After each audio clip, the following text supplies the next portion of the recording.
네, 안녕하십니까. 이번 포리부틴 이 심포지엄 진행을 맡게 된 포리부틴 PM 권성은입니다. 바쁘신 시간에도 참석해주신 선생님들께 감사 인사 드리겠습니다. 강의가 진행되는 중에 관련된 질문이 있으시면 영상 하단 질문창에 입력해 주시면 강의 후에 교수님께서 답변을 해드리도록 할 예정입니다. 이번 강의는 약물로 인한 위장관 증상에 대해 성빈센트병원 소화기내과 백창렬 교수님께서 강의해 주십니다. 백창렬 교수님은 성빈센트병원 간담체험센터장, 성빈센트병원 소화기내과 교수를 역임하고 계십니다. 그럼 교수님 강의 부탁드립니다. 감사드립니다. 오늘 제가 말씀드릴 내용은 약물, 약제에 의한 위장관 증상에 대해서 말씀을 드리도록 하겠습니다. 여러 선생님들 약제는 워낙 많이 사용을 하시니까 사실 또 이 부분에 대해서 최근에 부작용도 많이 보고되고 또 대두되고 있는 상황입니다. 우선 말씀드리기 전에 제가 간단히 이 오가닉 디스와 펑셔널 디스오더에 대해서 말씀을 드리려고 합니다.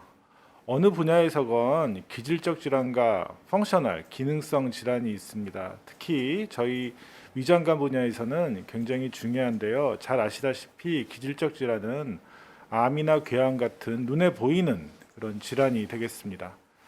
반면에 펑셔널 디스오더는 대표적으로 여러분 한 번쯤은 다 들어보셨겠지요. 과민성 장증후군, 또 소화불량증, 이렇게 눈에는 보이지 않지만 분명히 환자에게 증상이나 피해를, 삶의 질을 떨어뜨릴 수 있는 그런 질환들. 그래서 이런 거를 소위 저희가 펑셔널 디스오더라고 지칭을 합니다.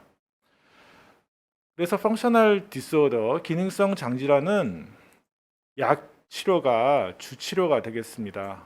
반면에 오가닉 디스는 수술이나 또는 내시경 치료 이런 게 필요하겠지만 대부분의 펑셔널 디스오더는 모틸리티 드러그나 또는 PPI 등의 약제로 대부분 치료를 하시고 있으십니다. 오늘 제가 말씀드릴 내용입니다. 일단은 기능성 질환에 대해서 잠깐 소개를 드리고요. 다음에 기능성 질환을 유발할 수 있는 약제, 그렇다면 치료를 어떻게 해야 될 것인가, 또 최근에 많이 보고되고 있는 중복 증후군, 그리고 시간이 허락한다면 저희 소화기 분야에서 아주 핫 이슈인 장내 세균에 대해서 말씀을 드리도록 하겠습니다. 자, 펑셔널 디스오더는 사실은 이전에는 약간 뜬구름 잡는 그런 질환이었습니다. 눈에 보이지도 않고, 근데 환자는 이제는 증상이 있다고 저희한테 옵니다. 그래서 한 1990년도 초반에 롬크레아테라는 설문지를 이용해서 펑셔널 가스트로인테스티널 디스오더를 정의를 하게 됩니다. 최근 2016년에 롬크레아테레는 롬크레아테레 4, 즉 네 번째까지 개편이 돼서 현재까지 아주 유용하게 사용을 하고 있는 현실입니다. 최근에 나온 롬4 크라이테리아는 크게 6개의 대군 캐테고리가 있고요. 그리고 합으로 27개의 I형으로 분류되어 있습니다. 그 패소피지올로지는 많이 대두되고 있지만 제일 많이 대두되고 있는 거는 디스바이오시스, 마이크로 바이오타 한 번쯤은 들어보셨을 거고요. 그 다음으로는 면역 질환이 좀 관련이 있을 수 있다고 되어 있고, 또 최근에는 민감하신 분, 장이 감각이 굉장히 항진되어 있는 그런 분들이 있습니다. 또 네 번째는 신경 자체에 문제가 있어서 모터 펑션, 즉 장내 운동성에 장애가 있는 네 가지 분야로 나누어 볼 수 있겠습니다. 자, 그렇다면 이런 펑셔널 가스트로인테스티널 디스의 대표적인 소화불량, 상부 위장관의 대표적인 소화불량증, 두 번째로 하부 위장관의 대표적인 바울 디스오더에 대해서 말씀을 드리도록 하겠습니다. 소화불량증은 그 말 자체로 상부 위장관, 주로 위나 십위장의 소화기 증상들을 포함하는 용어가 되겠습니다. 아까도 말씀드렸지만 눈에 보이는 올가닉 디스펩시아는 다르게 눈에 안 보이는 내시경 등의 이상속이 없는 펑셔널 디스펩시아가 그 원인이 되겠습니다. 바울 디스오더는 소장이나 대장에 문제가 있는 경우로 대표적으로 설사나 변비를 일으킬 수 있겠습니다. 자, 그렇다면 롬포크라테리아에서 상부 위장관에 대한 말씀을 좀 드려보겠는데요. 가스트로디오다널 디스오더에 크게 네 가지 이 카테고리가 있는데 오늘은 주로 첫 번째는 펑셔널 디스펩시아에 대해서 말씀을 드리도록 하겠습니다. 자, 위시비장 장애는 굉장히 많은 증상이 있습니다. 리플럭스, 에피가스트릭 페인, 어떤 분은 더부룩하다, 트림, 메스꺼림. 사실은 환자분들이 오면 이 부분들을 다 명확히 구분할 수는 없죠. 굉장히 겹치는 부분도 많습니다. 펑셔널 디스펩시아 소화불량증의 대표적인 증상인데요. 이 그림은 보건복지부에서도 환자들과 너무 많으니까 이런 포스터를 쉽게 인터넷에서도 보실 수 있습니다. 보시면 증상은 속쓰림, 또 식후에 포만감, 즉 식사를 했는데 위내에 음식이 계속 남아있는 것 같은 그런 증상, 또 조기 만복감, 영어로는 early satiaty라고 저희가 표현을 하는데 식사를 조금만 해도 굉장히 배가 불러온 듯한 그런 증상을 나타냅니다. 아무런 기질적 질환이 없고 이런 증상이 있는 경우에 저희가 소화불량증을 이제 의심해 볼 수 있겠습니다. 근데 재밌게도 이 소화불량증은 이 롬크레아테리아에서 두 가지로 그 기준을 나누게 됩니다. 하나는 포스트프란디알 디스트레스 신드롬, 두 번째는 에피가스트릭 페인 신드롬, 이렇게 두 가지로 나누는데 그 이유는 그냥 괜히 나눈 게 아니라 나중에 치료할 때 도움이 되라, 이렇게 해서 두 개로 저희가 나눠서 말씀을 드립니다. 여러분들 이 두 가지를 나눠서 약제를 쓰신 것만 해도 잘 쓰시면 명이라는 그런 말씀을 들을 수 있을 것 같습니다. 쉽습니다. 에피가스트릭 페인은 그 말 자체로 통증이 그 주 원인입니다. 어떤 분은 페인, 통통이 있고 어떤 분은 화끈화끈거린다. 이런 경우에 에피가스트릭 페인 신드롬 범위에 속할 거고요. 반면에 포스트프란디알 디스트레스 신드롬은 식후에 배가 빵빵해요. 조금만 먹어도 배가 빵빵해요. 이런 경우에는 우리가 PDS, 포스트리알 디스트레스 신드롬으로 분류해 볼 수 있겠습니다. 자, 그러면 기능성 소화불량증에 저뿐만 아니라 여러분께서도 굉장히 많은 이런 약제를 다들 쓰고 계시지요. 혹시 내시경을 해서 헬리코박터가 발견됐으면 이라디케이션, 또 PPI 같은 애시드 서프레시브 드럭, 또 위장 기능 개선제 프로카이네틱스. 경우에 따라서는 이분이 좀 민감하다 이러면은 저희가 사이코트랙틱 드럭도 TCA 같은 그런 약제도 쓸 수 있고요. 최근에는 이런 식물이나 그런 허브 메디케이션도 굉장히 많이 사용을 하게 됩니다. 대표적인 게 모트리톤이 되겠는데 이런 약제가 다 도움이 되는 것으로 알려져 있고 저희 나라에서 우리나라 식약청에서는 주로 제산제나 프로카이네틱스, 모트리톤을 권고하고 있는 실정입니다. 아까도 말씀드렸지만 이런 디스펩시아를 두 가지로 저희가 한번 나눠서 말씀을 드려볼 수 있겠습니다. 만약에 아픈 게 주목적이면은 PPI 이거를 먼저 써볼 수 있겠고요. 만약에 포스트리알 디스트레스 신드롬이 있는 경우에는 저희가 프로카이네틱스를 먼저 사용을 해볼 수 있겠습니다. 조금 다시 정리해 보면 에피가스트릭 페인 신드롬일 때는 PPI를 먼저 사용해서 혹시 프로카이네틱스를 첨가해 볼 수 있겠고, 포스트리알 디스트레스 신드롬 같은 경우에는 프란디알 디스트레스 신드롬 같은 경우에는 프로카이네틱스를 먼저 사용해서 이후에 PPI를 사용해 볼 수 있겠고요. 만약에 페인에서 여기에도 반응이 없다면 저희가 아미트리프린 같은 TCA를 사용해 볼 수 있겠고요. 만약에 포스트프란디알 디스트레스 신드롬에서 PPI고 프로카이네틱스 복합제에서 좀 반응이 없다 이런 경우에는 부스피론을 한번 사용해 보시면 큰 도움이 되는 경우가 많습니다. 만약에 여기서도 큰 증상의 효과를 볼 수 없다 그러면은 조금 상급병원으로 보내셔서 한 번 정도는 조금 정밀한 검사를 해볼 필요가 있다고 생각을 합니다. 이 부분은 제가 넘어가도록 하겠습니다. 자, 하부 질환을 조금 설명을 드리겠습니다. 하부 질환 하시면은 대표적으로 떠오르는 게 과민성 장증후군 아마 생각이 나실 텐데요. 펑셔널 바울 디스오더도 크게 범주는 6개가 있지만 롬크리아테르에서는 그냥 과민성 장증후군 생각을 하시면 될 것 같습니다.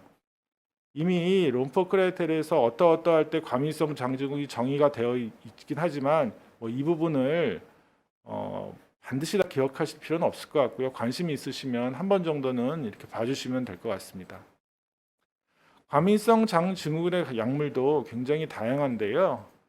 일단 변비가 주 위주라면은 저희가 파이버제저나 또는 프로카이네틱스나 아니면 오스모틱, 마그밀 같은 거를 많이 사용을 실제로 하고 계시지요. 만약에 설사가 주라면은 뭐 로페라마이드나 진경제 이런 계통의 약을 사용하시는 것으로 알고 있습니다. 만약에 동통이 주가 된다면은 이때는 저희가 TCA, 아미트립틱 같은 TCA를 많이 사용하고 있으시는 게 현실입니다. 그래서 조금 정리를 해보면 기능성 장 질환에서 상부 위장관 증상이 있으시다면 대표적인 게 소화불량인데요. 기본 치료는 프로카이네틱스와 PPI입니다. 장 증상이 있을 때 설사가 있는 경우는 로페라마이드나 스맥탈, 세로토닌 안타고니스트를 사용해 볼 수 있겠고, 변비가 있는 경우에는 이 장 기능을 개선시켜주는 프로카이네틱스, 오스모틱 드러그 또는 뭐 마구 같은 다양한 그런 벌킹 포밍 에이전트도 같이 사용해 볼 수 있겠습니다. 자, 그렇다면 이제까지는 제가 펑셔널 가스트로인테스티널 디스오더에 대해서 살짝 말씀을 드렸는데요. 오늘의 주 말씀드리고 싶은 이런 기능성 질환을 유발하는 약제들이 꽤 있습니다. 반드시 숙지해 주시면 좋을 것 같습니다. 소화불량증, 상부 위장관의 대표적인 소화불량증을 일으키는 약이 제가 여러 개가 있지만 꼭 기억해 두셔야 될 몇 가지 약을 보여드립니다. 그 중에도 엔세이드, 또 아이러니하게도 PPI는 소화불량증의 치료제이기도 하지만 한편으로는 소화불량을 일으킬 수도 있다는 것을 반드시 아셔야 될 것 같습니다. 또 오심이나 구토가 있는 경우에 엔세이드 굉장히 많이 쓰시는데요. 또 아이언 제제, 철분 제제, 또 경우에 따라서는 최근에는 마약 제제도 저희가 많이 사용하고 있습니다. 대학병원이나 아니면 상급병원에서는 이런 케모테라피 에이전트도 많이 사용하시는데요. 특히 엔세이드 같은 경우에는 위 마비까지 가스트로파레시스까지 일으킨다는 보고가 굉장히 많습니다. 그래서 이 부분은 반드시 숙지하고 계시는 게 좋을 것 같습니다. 반면에 설사를 유발하는 약제가 있습니다. 한 번쯤은 다 보셨던 약제입니다.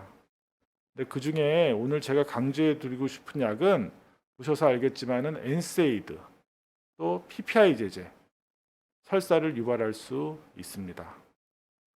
변비를 일으키는 약은 뭐 마약제제나 또 철분제제 이미 다 잘 아시고 계시지요.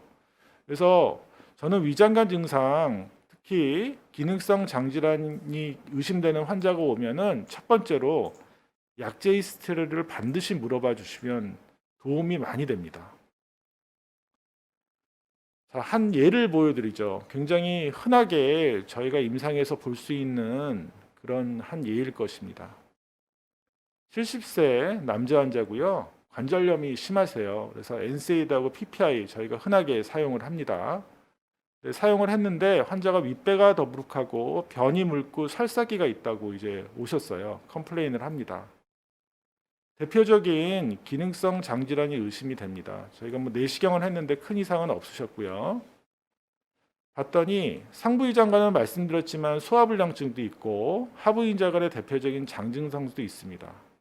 찾아보면 엔세이드나 PPI 다 소화불량증을 일으킬 수 있다고 되어 있고 엔세이드가 설사도 일으킬 수 있다고 되어 있기 때문에 약제에 의한 이런 증상이 생겼구나 한번은 유추해 볼 수 있겠죠.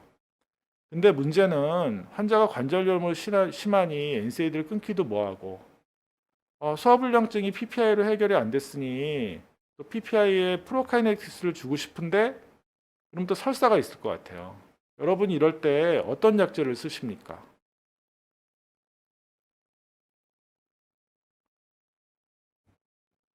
자, 이런 경우를 바로 이제 그 소화기 분야에서는 중복증후군이라 합니다. 뭐 중복증후군이 아주 큰 건 아니고요. 상부 위장관의 질환과 하부 위장관 질환, 이런 소화불량증과 장질환은 서로 한 50에서 60% 정도 혼재해 있다고 되어 있습니다. 같이 많이 오는 거죠. 그래서 이런 거를 저희가 중복증후군이라고 말씀을 드리는데요. 임상에서 실제로 많이 보셨습니다. 보시고 계시는데 이제는 저희가 명칭을 중복증후군이라고 일컫습니다. 이상적인 약제는 이 두 가지 그 증상을 다 만족하는 그런 약이 있으면 참 좋을 것 같습니다. 펑셔널 디스펩시아에도 호전되는 약, 또 이런 이리터블 바울 신드롬이나 하부 질환에도 잘 작용하는 약, 이 두 약제가 같이 한 번에 참 잡으면 참 좋겠는데요. 그래서 제가 트리메부틴을 소개를 드립니다. 제가 오늘 강의에서 그러는 게 아니라 제가 개인적으로 굉장히 많이 쓰는 약인데요. 이런 트리메부틴, 이런 폴리부틴 이쪽 계열의 약이 위장관 기능을 촉진도 시키고, 또 반면에 어떤 위장관 기능이 억제되어 있을 때는 항진도 시키고, 또 이 약제는 약간의 로컬 아네스테틱, 좀 페인 같은 거를 경감시켜주는 그런 효과도 같이 있습니다. 기전을 간단히 설명드리겠습니다. 이 약제는 성분이 이제 엔케팔린 제제로 엔도제너스 오피오이드 뉴로 트랜스미터입니다. 그래서 이 트랜스미터가 있으면은 리셉터가 저희가 세 개가 보통 있는데요. 카파 리셉터, 또 뮤, 델타 리셉터, 이렇게 세 가지가 인체 내에 있습니다. 이런 엔케팔린은 델타와 뮤 리셉터에 작용을 하면 주로 이 델타 뮤 리셉터는 우리 인테스틴의 스무스 머슬에 작용을 하게 되는데요. 포지티브, 즉 항진을 시키는 걸로 되어 있고요. 반면에 부교감 신경이 이 스무스 머슬을 액티베이션 시키는데 부교감 신경에 있는 카파 리셉터에 작용을 하면 억제 효과를 나타냅니다. 즉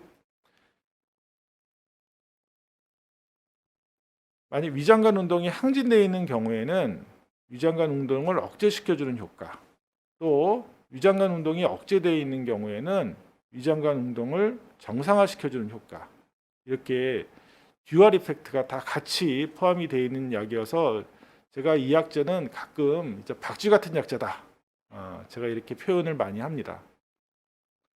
실제로 약간의 리퍼런스를 좀 보시면은 폴리비튼이 대표적인 프로카이네틱스인 시사프라이드와 거의 유사한 효과를 보인다. 그리고 최근에 나온 메타 아날리시스를 보면 이 폴리부튼이 다른 프로카이네틱스보다 효과가 굉장히 좋은 것으로 이제 나와 있습니다. 그래서 이미 증명이 되어 있고요. 그리고 심지어는 당뇨나 뇌혈관 질환 또는 편두통 환자에서 위마비증이 있는 경우 폴리부틴이 이런 장 기능을 항진시켜준다. 위 배출 지연에도 굉장히 큰 효과가 있다. 이렇게 에비던스가 되어 있습니다. 반면에 컨스티페이션이 있는 경우 이 폴리부틴도 역시 컨스티페이션을 좋아지게 하는 이런 효과도 같이 있다는 것을 말씀을 이제 드립니다. 특히 중복증후군, 소화불량과 설사가 있는 경우 이 폴리부틴은 아까도 말씀드렸지만 듀얼 이펙트가 다 있다고 말씀을 드렸죠. 그래서 이런 펑셔널 디스펩시아에서는 기능을 항진시켜주고 또 다이아레에서는 기능을 좀 억제시켜주는 이런 듀얼 이펙트가 같이 있습니다. 이미 이런 페이퍼도 알려져 있죠. 최근에 세브란스 병원에서 발표한 내용인데요. 이런 오버랩 신드롬에서 상부위장관에 폴리부탄을 투여했더니 도수를 많이 주면 줄수록, 양을 많이 주면 줄수록 기능을 항진시킨다. 또 반면에 하부위장관에서는 또 역시 도스 디펜던트로 기능을 억제시켜준다. 이렇게 중복증후군을 해서 굉장히 좋은 효과를 보이고 있다. 이런 것을 증명하고 있습니다. 아까 그 예로 들어가서 NSAI드와 PPI 사용하다가 참 약재 쓰기가 난감하신 이런 분이 끊기도 뭐하고 난감하신 분이 있을 때 저는 폴리부틴을 개인적으로 많이 사용을 합니다. 그러면 효과가 좋은 경우가 상당히 있습니다. 자, 세이프티에 대해서 조금 말씀을 드려볼게요. 그래서 폴리부틴을 이거는 저희 나라 데이터에 거를 알고 있는데요. 시리어스, 즉 심각한 부작용은 아직까지 보고된 게 없고 아주 안정한 그런 약제로 입증이 되어 있고, 또 하나 말씀드리고 싶은 거는 약제에 대한 도스 디펜던트에 따라 약제 효과가 다르다는 것으로 알려져 있습니다. 그래서 저는 처음 쓸 때 풀도스를 씁니다. 충분히 안정성이 답보되어 있는 약이기 때문에 처음부터 맥시멀 이펙트를 도세지로 쓰시면은 훨씬 더 좋은 효과를 보실 수 있습니다. 그리고 또 하나 또 장점은 약제라는 것은 정상인한테는 작용을 안 하는 게 좋습니다. 즉 아픈 환자한테만 작용을 하면 좋은 약이죠. 그래서 이거는 한 논문에서 폴리부트는 정상인의 운동 패턴에서는 전혀 영향이 없는 약물로 입증이 되어서 어쨌든 굉장히 이상적인 약물의 한 형태라고 생각이 듭니다. 그래서 마지막으로 저희 소화기 분야에서 아주 핫 이슈인 이런 마이크로바이오타에 대해서 간단히 말씀을 드리겠습니다. 마이크로바이오타라고 하면 장내 세균 여러 가지가 있는데요. 정량적, 정성적 두 가지로 한번 생각을 해보실 수가 있겠습니다. 매스컴에서도 많이 보셨을 텐데요. 유익균, 세균 자체가 유익한 균이 있고요. 또 하나는 이제는 소장 같은 경우는 굉장히 스테라일, 균이 없어야 되는 곳인데요. 이곳에 어떤 원인으로든 균들이 분포한다면은 여러 가지 다양한 펑셔널 디스오더 같은 여러 가지 심텀이 나타날 수 있습니다. 그게 대표적인 게 스몰 인테스티나 박테리아 오보그로스입니다. 이거를 진단하는 방법은 어떤 서브스트레이트를 매겨서 호기, 이게 환자가 내뿜는 공기에서 간접적으로 균이 있나 없나를 측정해 볼 수 있고요. 이것도 역시 처음에는 2000년도 초반에 이리터블 바울 신드롬, 과민성 장 증후군에서 이런 시보, 스몰 인테스티널 박테리아 오보그로스와 연관성이 있다라는 보고가 보고되면서 이제 기능성 위장관 장질환의 한 원인으로 이 박테리아 오보그로스가 현재 대두되고 있습니다. 실제로 미국에서 이런 이리터블 바울 신드롬, 과민성 장 증후군에서 스몰 바울 인테스티널 박테리아 오보그로스 빈도가 많고 또 증상과도 연관이 많다, 이런 게 입증되어 있고요. 저희 나라에서도 저희 기관에서 2000년대 중반에 한국에서도 이런 과민성 장증후군 환자에서 컨트롤 그룹에 비해 그렇지 않은 그룹보다 이런 시보가 IBS 환자에서 굉장히 많다, 이걸 입증해서 현재 보고하였습니다. 또한 기능성 장 질환에서도 굉장히 많은 이런 박테리아가 오보그로스가 발견이 돼서 역시 보고를 하였고요. 그래서 이 박테리아 오보그로스가 발견되면 기본적인 치료는 이제는 안티바이오틱스입니다. 여러분 한 번쯤 들어보셨을 텐데요. 리팍심이라는 드러그를 굉장히 많이 사용을 합니다. 그래서 롬포 크라이테리아에서도 이런 스몰 인테스티널 박테리아 오보그로스는 필요하다면은 테스트를 해보라, 이렇게 권고 사항에 이제 나와 있는 현실입니다. 근데 재미있는 보고가 하나 있어서 말씀을 드리겠는데요. 이 폴리부틴은 이런 항생제 안티 박테리아 사이달 이펙트도 있다는 보고가 있습니다. 이 부분에 대해서는 좀 더 규명을 해봐야겠지만 아직 기전은 좀 명확하진 않지만 어쨌든 굉장히 재미있는 이런 보고고 재미있는 약물인 것 같습니다. 그래서 아까도 말씀드렸지만 상부위장관 증상, 장 증상이 있는 경우에 여러 단일 약제를 저희가 써봅니다. 해결이 안 될 때 이제 폴리부틴을 사용해 볼 수 있고, 이 원인의 하나가 장내 세균이기 때문에 이런 안티바이오틱스를 같이 처방을 해보면 경우에 따라서는 이런 기능성 장질환도 증상 완화에 도움이 되는 경우가 있다는 것을 말씀드리고 싶습니다. 그래서 실제로 지금 제가 알기로는 이게 삼일제약에서 주최하고 있는 것으로 알고 있는데 굉장히 약제 개발뿐만 아니라 또 이런 연구에서도 관심이 많으셔서 실제로 이런 연구가 같이 지금 진행되고 있는 것으로 알고 있어서 향후에 이런 결과가 나온다면은 다시 한번 소개시켜 드릴 기회가 있을 것 같습니다. 자, 마지막 슬라이드입니다. 약제에 의해서 다양한 위장관 증상이 나타날 수 있습니다. 그래서 저는 아까도 말씀드렸다시피 이런 기능성 장질환 환자가 오면 약제 히스토리를 물어보는 것은 기본입니다. 그래서 반드시 물어보시고요. 그리고 그런 기질적 원인을 반드시 배제를 하셔야죠. 그래서 경우에 따라서는 제가 오늘 소개시켜드린 혹시 관심이 있으시다면 롬포 기준도 한 번쯤은 읽어보시는 것도 좋을 것 같고요. 기능성 장질환의 두 가지 대표적인 소화불량증과 장관 질환이 있는데 이런 원인은 굉장히 다양합니다. 아까도 말씀드렸지만은 약제에 의한 원인도 최근에 많이 보고되고 있어서 그런 기전 원인에 따라 맞춤 치료가 반드시 필요하겠습니다. 특히 두 가지가 혼재해 있는 이런 중복 증후군은 굉장히 흔합니다. 그래서 이런 경우에 실제로 폴리부틴은 굉장히 효과적인 치료제이고 경우에 따라서는 장내세균도 하나의 원인이라는 것을 말씀드리고 싶습니다. 경청해 주셔서 감사합니다. 네, 교수님 강의 감사합니다. 지금부터 Q&A 시간을 가지도록 하겠습니다. 질문이 있으시면 하단 질문창에 입력해 주시면 교수님께서 답변을 해 주시도록 하겠습니다. 질문이 하나 들어왔는데요. 예방 목적으로 폴리부틴 롱텀 처방 시 안정성과 내성에 관해 궁금합니다. 사실 저는 폴리부틴을 이렇게 예방 목적으로 미리 많이 쓰진 않습니다. 근데 대부분 이런 펑셔널 가스트로인테스탈 디스오더, 즉 기능성 장질환 환자는 굉장히 약제를 많이 요구하고 또 오랫동안 병원을 다닙니다. 그리고 다른 약제도 복용하는 경우가 많은데요. 만약에 이전에 다른 약제에 대해서 복용하거나 어떤 이런 심텀이 있었다면은 그때는 저는 가끔 예방 목적으로 사용을 하고요. 또 두 번째는 아까도 슬라이드에서 말씀드렸지만은 아직까지 굉장히 심각한 그런 부작용에 대해서는 보고된 것은 없는 것으로 제가 알고 있습니다.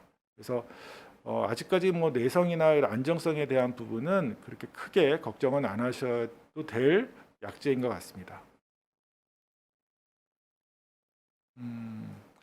트라마돌, 울트라세카 같은 윅 오포이드 처방 시에도 구역 구토 등 사이드가 많이 유발될 수 있죠. 아까 제가 약제에 의해서 이런 사이드 이펙트가 나타날 수 있다고 말씀드립니다. 그래서 일부 약제는 이제 처방일수 제한이 있습니다. 그래서 저는 이런 처방일수에 제한 있는 약을 먼저 사용하기보다는 이런 프로카이네틱스 같은 그런 계통의 약을 먼저 처방을 하면 오피오이드가 아주 심하게 그리고 아주 대용량 처방이 안 한 경우에는 비교적 안전하게 또 그 장기간 처방도 가능하고 비교적 좋은 효과도 볼 수 있습니다. 그래서 대표적으로 안 되신다고 하면 아까 제가 소개시켜 드렸던 그런 프로카이네틱스를 먼저 처방해 보시는 게 어떨까 싶습니다.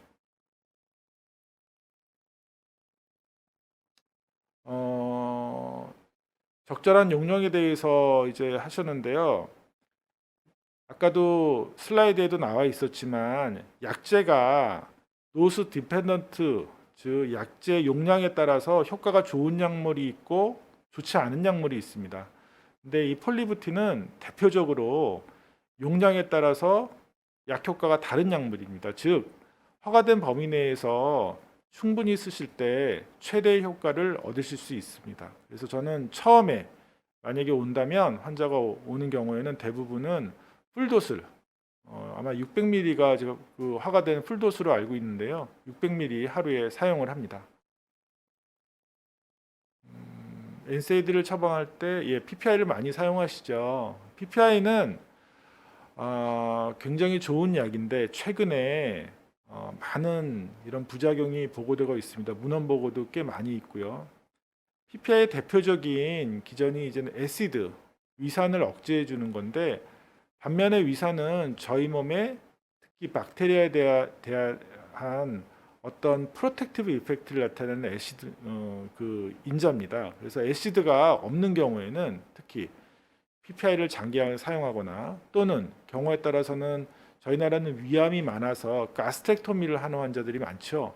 그러면 애시드가 나올, 그리고 또는 경우에 따라서는 부족하기 때문에 이런 경우에는 박테리아 오버그로스 또는 뉴모니아 이런 경우가 많이 생길 수 있어서 이런 부분이 명확하진 않지만 소화불량하고도 일부 연관되는 그런 가설이 제시되고 있고, 또 일부 마그네슘이나 이런 일렉트로라이트나 이쪽에 임발란스도 있다고 되어 있고요. 또 하나는 애시드를 서프레션하면 가스트린 같은 저희 몸 안에 있는 장 기능에 관련된 그런 가스트린과 같은 그런 인자가 항진되는 것으로 알려져 있습니다. 그러면서 다양한 장 증상이 나타내서 아마 이런 부분이 소화불량증과 관련이 있지 않을까 현재 제시되고 있는 상황입니다. 수술을 입원한 변비 환자에게 마그네슘 제제를 쓰면 즉각적인 해소. 마그네슘 제제와 비교해서 어느 정도의 증상 개선 효과가 있을까요? 사실은 마그네슘 제제는 아까도 말씀드렸지만은 이런 컨스티페이션이나 이럴 때 그쪽에 대해서 아주 즉각적인 다이렉트 이펙트로 좋은 효과의 약제입니다. 그래서 뭐 개인적으로는 이게 이 펑셔널 디스펩시아나 이런 쪽에 관련된 약제가 이제 폴리부틴 약제이기 때문에 이거를 1대1로 뭐 랜덤마이즈 스타디나 그런 거는 나와 있는 게 없는 것으로 제가 알고 있습니다. 그래서 제 생각에는 듀얼 이펙트도 있을 수도 있고요. 뭐 만약에 마그네슘 제제로 충분하다고 그러면은 굳이 뭐 폴리부틴을 이런 듀얼 이펙트 있는 거를 따로 쓸 필요는 없다고 생각을 합니다. 그래서 만약에 잘 듣지 않는다면 그때는 한번 듀얼 이펙트를 한번 생각해 보시는 것도 좋은 방법일 것 같습니다. 네, 경청해 주셔서 감사합니다. 또한 훌륭한 강의를 해주신 백창렬 교수님께도 다시 한번 감사 인사 드리겠습니다. 동영상 하단에 있는 설문조사에 참석해 주시면 설문조사를 기반으로 다음 심포지엄에도 반영하도록 하겠습니다. 또한 금일 강의해 주신 영상은 3일제약 이 심포지엄 홈페이지에 접속하시면 내일부터 재방송 시청도 가능하십니다. 이로써 포리부틴 이 심포지엄을 마치도록 하겠습니다. 감사합니다.